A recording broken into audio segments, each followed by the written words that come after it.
American culture that didn't unfurl in Greenwich Village or represent the counterculture, about the part that lies beyond, some would say beneath, the official story of art.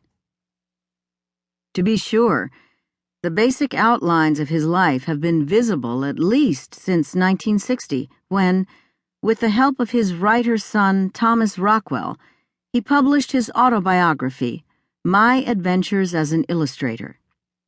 Through no fault of Tom's, who assembled the book from a series of anecdotes his father recorded on a dictaphone, the omissions are fairly enormous.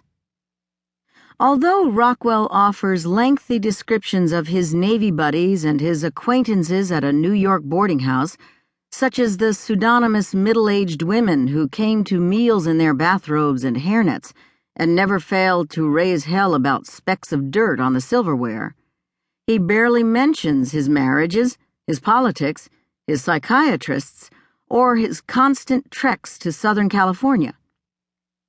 He forgets to mention when people close to him, including his wives, die. And, perhaps out of modesty, he doesn't see fit to discuss the meaning of his work. The great subject of his work was American life, not the frontier version, with its questing for freedom and romance, but a homelier version steeped in the we the people, communitarian ideals of America's founding in the 18th century. The people in his paintings are related less by blood than by their participation in civic rituals, from voting on Election Day to sipping a soda at a drugstore counter. Doctors spend time with patients whether or not they have health insurance. Students appreciate their teachers and remember their birthdays.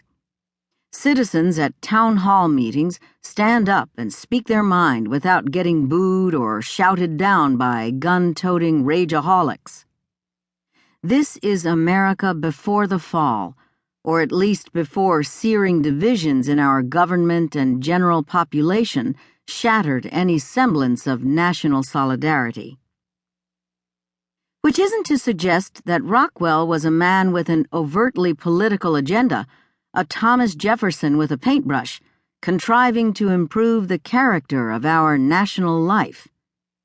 His political sensibility was elusive and lay dormant for decades. He first registered to vote in 1926 with the Republican Party.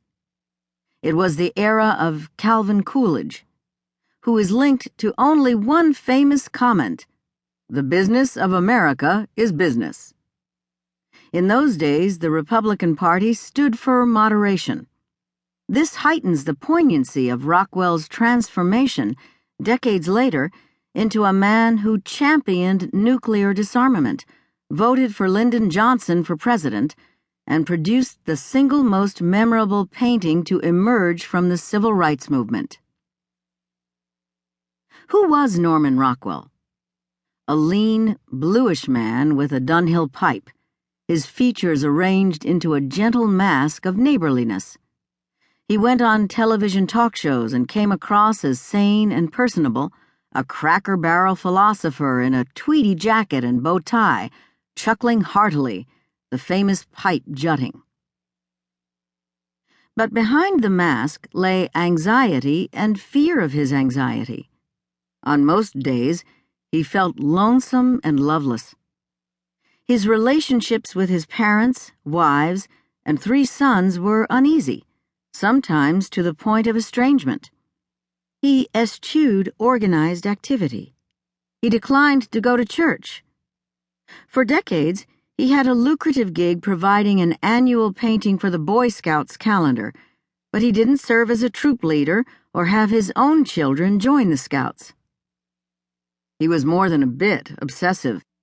A finicky eater, whose preferred dessert was vanilla ice cream, he once made headlines by decrying the culinary fashion for parsley. He wore his shoes too small. Phobic about dirt and germs, he cleaned his studio several times a day.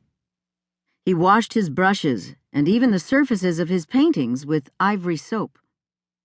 As he grew older, it occurred to him that he was spending